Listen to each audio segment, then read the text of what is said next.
जय श्री कृष्णा। कैसे हैं आप लोग? कैसे हैं घर में सब? ज़रूर बताइएगा। ये मेरी सीक्रेट डायरी है। नहीं नहीं, मैं इस सीक्रेट डायरी में कुछ सीक्रेट नहीं लिखती हूँ। पता नहीं, ठाकुर जी ने शायद मेरे अंदर कुछ सीक्रेट दिया ही नहीं है। मैं बहुत खुली किताब हूँ, जो होती हूँ सबके सामने होती हूँ। कुछ छुपाने जैसा मेरे अंदर कभी रहा नहीं। सीक्रेट डायरी मतलब इसके अंदर मैं जब बहुत मूड में होती हूँ, बहुत अंदर से खुश होती हूँ, या जब मेरा बहुत अच्छा मन होता है, तब ना मैं इसके अंदर अपनी शायरियाँ लिखती हूँ। मुझे लिखने का बहुत शौक़ है। कभी फुर्सत हो तो आना, ज़रूर सुनाऊँगी। चलिए, मैं आज ये डायरी क्यों लेकर बैठी हूँ। मैं आज एक छोटी सी बात सोच रही थी। मैंने अपनी डायरी खोली और मैं बहुत पुराने टाइम से लिखती आ रही हूँ, कॉलेज टाइम से, शायद उससे पहले। मैं आज जब इसको खोल रही थी तो मैंने अपने मन के अंदर एक बात सोची, वक्त कैसे बदल जाता है। जब हम छोटे होते हैं, हम क्या क्या बातें अपने मन के अंदर सोचते हैं, इमेजिन करते हैं। ज़िंदगी ऐसी होगी, हम सफ़र ऐसे होंगे, ससुराल ऐसा होगा। हमारे टाइम में एक मूवी आई थी, हम साथ साथ हैं। हर लड़की यही सपना सजाती थी कि उसको ऐसा ही परिवार मिलने वाला है। ससुराल का रंग रूप एक लड़की की नज़र में बहुत अलग होता है। उसे लगता है एक माँ का आंचल छूटेगा तो दूसरे माँ का दामन मिल जाएगा। एक पिता का हाथ सिर से हटेगा तो दूसरे पिता का साया मिल जाएगा। भाई हटेंगे तो देवर के रूप में एक सहारा मिल जाएगा।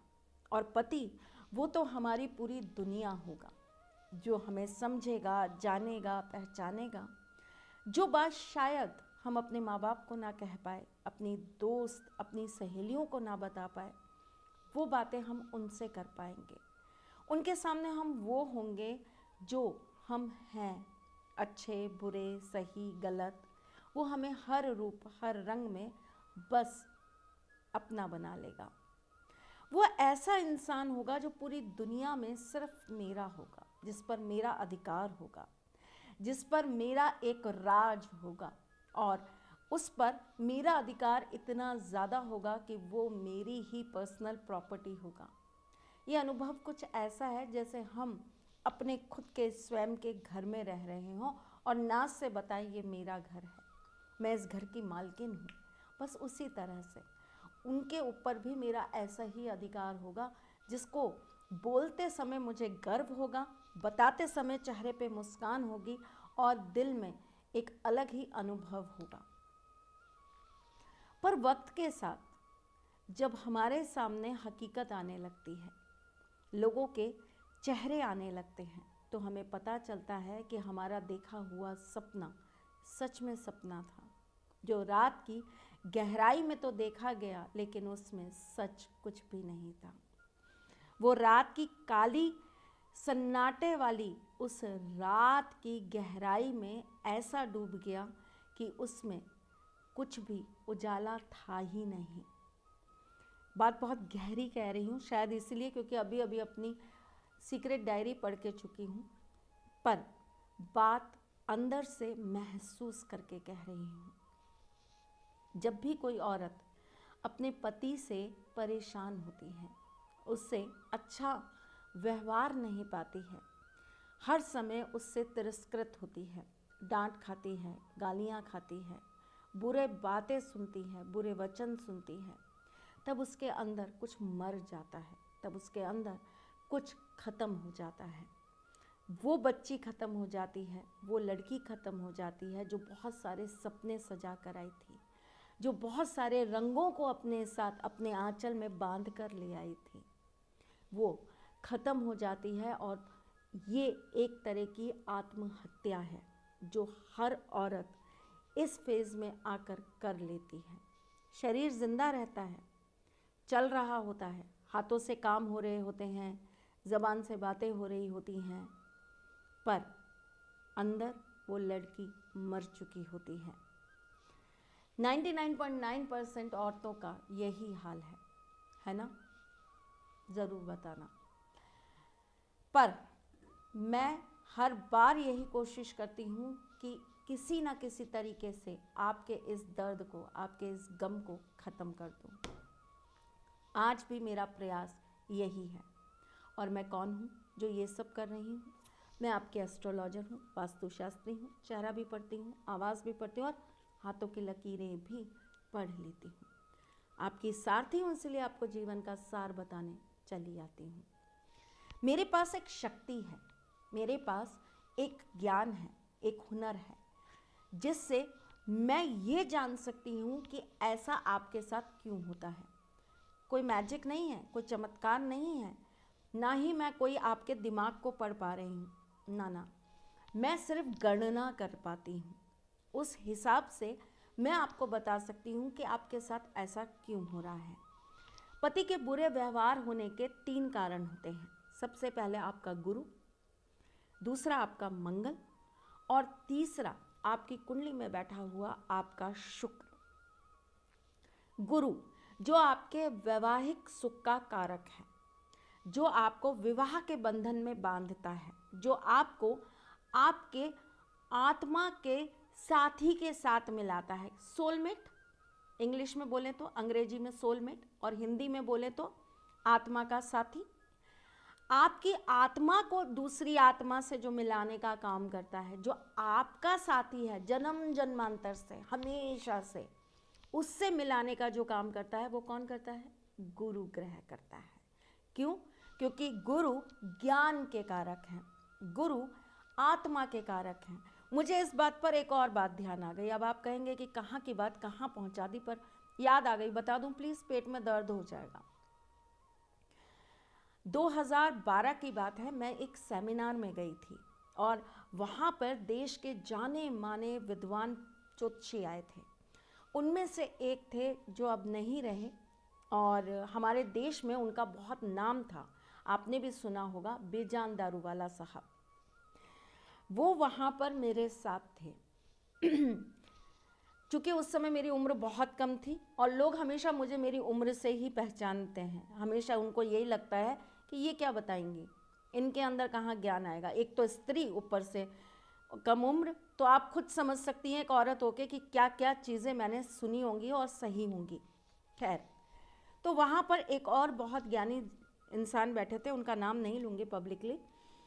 उन्होंने सबके सामने कहा कि ये क्या बताएंगी, ये तो बस इधर उधर से पढ़ लिख कर आ जाते हैं और यहाँ आकर हमारी बराबरी करने की कोशिश करते हैं। मैं ना सच में अपने ठाकुर जी को बहुत मानती हूँ, ये मुझे बताने की ज़रूरत नहीं है, लेकिन यहाँ पर ये चीज़ मेरी उभर कर आती है। जब ये चीज़ होती है ना, तो मुझे पता लग जाता है कि हाँ, मैं अपने ठाकुर जी को सच में बहुत मानती हूँ। जब ये चीज़ हुई तो मैंने मुस्कुरा कर उनकी तरफ देखा और मैं फिर वापस से अपने काम पर लग गई। तब मेरी जगह बेजान दारू साहब ने बोला कि ये शरीर का ज्ञान नहीं है, ये आत्मा का ज्ञान है। इसकी उम्र पे मत जाओ, इसकी आत्मा को पढ़ने की कोशिश करो, तो तुम्हें पता चलेगा कि ये अंदर से कितने जन्म जन्मांतर से ज्ञान को लेकर आई है। उनकी बात सुनकर मेरी आंखों में आंसू भी आए और चमक भी आई कि वास्तव में असली ज्ञानी इसे कहते हैं। वो सच्चे ज्ञान को परख लेता है, ना कि उसके साथ अपना कंपटीशन करता है। Hats off. चलिए, अब मैंने ये बात क्यों कही? क्योंकि मेरे को आपको ये समझाना था कि गुरु ग्रह जो होते हैं वो आपकी आत्मा से जुड़े होते हैं। और यहाँ पर जब हम अपने किसी सोलमेट से मिलते हैं या हमारे जब किसी के साथ गठबंधन बांधा जाता है, तब हमारा ये गुरु ग्रह ही हमें हमारे जन्म जन्मांतर के साथी के साथ जोड़ने का कार्य करते हैं। अच्छे होंगे तो आपको सही इंसान से मिला देंगे जो आपके लिए ठीक होंगे। जिसकी आत्मा आपकी आत्मा से मिलेगी तो आपको सुकून मिलेगा। जिनके साथ जुड़ने से आपकी वृद्धि होगी, आपकी तरक्की होगी। अगर अच्छे नहीं होंगे तो ये आपको किसी ऐसी आत्मा के साथ मिलाएंगे, ऐसे इंसान के साथ मिलाएंगे जिसके साथ आप हमेशा दुखी, परेशान या तकलीफ में रहेंगे। दूसरा ग्रह मंगल। हर स्त्री की कुंडली के अंदर मंगल उनके वैवाहिक सुख को देने का कार्य करता है। जैसे कि पुरुष की कुंडली में शुक्र करता है, स्त्री की कुंडली में मंगल करता है। मंगल से आत्मविश्वास आता है। मंगल आपके वैवाहिक सुखों को प्रदान करने का कार्य करता है। मंगल अच्छा नहीं होगा तो हमेशा आपके विवाह में दिक्कतें, परेशानियां और उलझनें बनी रहेंगी। इसी प्रकार शुक्र ग्रह, जो कि लव का, केयर का, फीलिंग्स का ग्रह है, जो रोमांस का ग्रह है, अगर ये अच्छा नहीं होगा तो आपको हमेशा पति के द्वारा तिरस्कृत किया जाएगा। पति आपका कभी भी सम्मान नहीं करेंगे, आपसे प्यार नहीं करेंगे, काम अपने सारे आपसे कराएंगे, लेकिन आपको वो स्तर नहीं देंगे जो देना चाहिए। अब आपको आया समझ में मैं आपको क्या समझाना चाह रही थी? आया हो तो ज़रूर बताना। चलिए अब आते हैं घुमा फिराकर आज के उपाय पर। वो उपाय जिसको करने से पति मानेंगे आपकी हर बात। तो क्या करना है आपको? जैसे मैंने आपको बताया 3 ग्रह ये ठीक हो जाएंगे, ये आपके साथ चलने लगेंगे तो आपको आपके पति से प्यार, सम्मान और बहुत कुछ प्राप्त हो जाएगा। तो मेरा ये उपाय ऐसे चालू होता है, इसे आपको इस तरह करना है। मैं आपको बता देती हूँ क्या। ये आप करेंगे शनिवार के दिन से। आपको पीरियड्स में ये काम नहीं करना और पीरियड्स के 5 दिन के बाद आपको ये कार्य प्रारंभ करना है, जो भी शनिवार आए, कृष्ण पक्ष हो, शुक्ल पक्ष हो, कोई दिक्कत नहीं। कब करेंगे? शाम के वक्त करेंगे। शाम को एक लाल रंग की साड़ी या सूट या चुन्नी ले लीजिएगा, सिर पे ढक लीजिएगा और उसके बाद आप अपने मंदिर में एक घी का दीपक जला दीजिएगा। आपको हनुमान चालीसा का पाठ करना है। अब कहेंगी स्त्रियां कैसे हनुमान चालीसा का पाठ करेंगी? कर सकती हैं भाई, ज़रूर करिएगा। हनुमान चालीसा का पाठ करिएगा और उसके बाद 11 बार बोलिएगा श्री राम श्री राम श्री राम, और अपने मन की बात आपको हनुमान जी से कह देनी है। हनुमान बाबा से विनती करनी है कि वो आपके पति को बुद्धि प्रदान करें, उन्हें सद्बुद्धि दें और वो आपसे अच्छी से व्यवहार करें।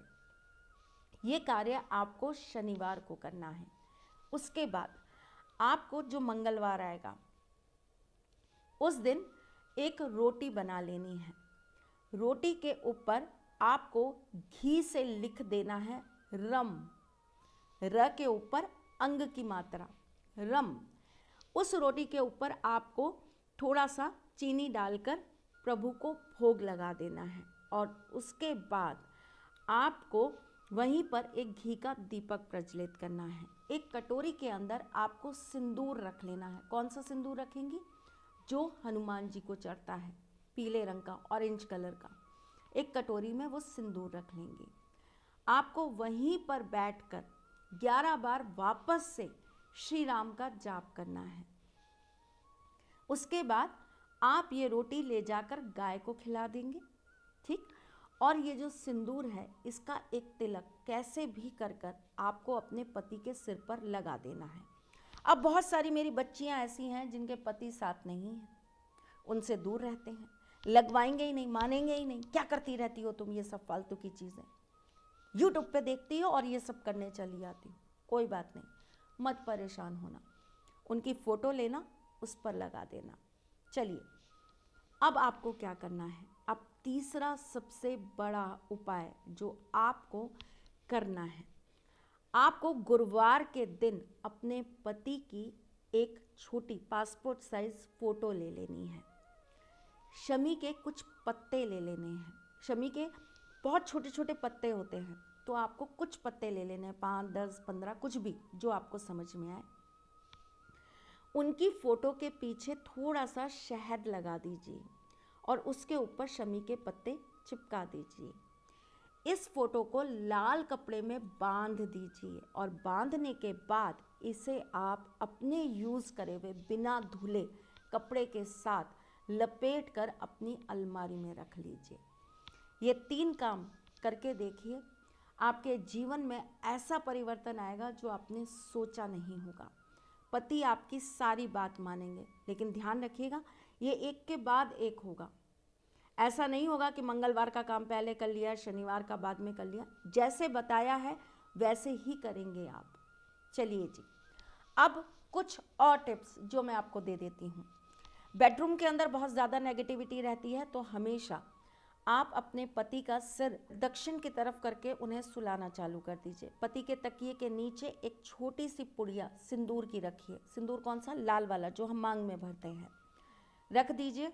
अगले दिन सुबह उसे अपने मंदिर में रखिए, उसके अंदर एक गोमती चक्र डालिए और उससे अपनी मांग भरना चालू कर दीजिए। देखिएगा पति आपकी सारी बात सुनेंगे और मानेंगे भी। इस वीडियो का एक सेकंड पार्ट लाऊंगी वैलेंटाइन स्पेशल। पति के इस अंग को छूकर बोल देना है आई लव यू। पति जिंदगी भर आपके प्यार को मानेंगे और आपकी गुलामी करेंगे। जल्दी आऊंगी, तब तक के लिए मुस्कुराते रहिएगा, रिश्तों में मजबूती बना के रखिएगा, अपने साथी के साथ में जुड़े रहिएगा, प्यार देते रहिएगा, प्यार लेते रहिएगा, ख्याल रखिएगा अपना और उनका जिनसे आप प्यार करते हैं। मैं जल्द आपसे मिलने आऊंगी, तब तक के लिए राधे कृष्ण।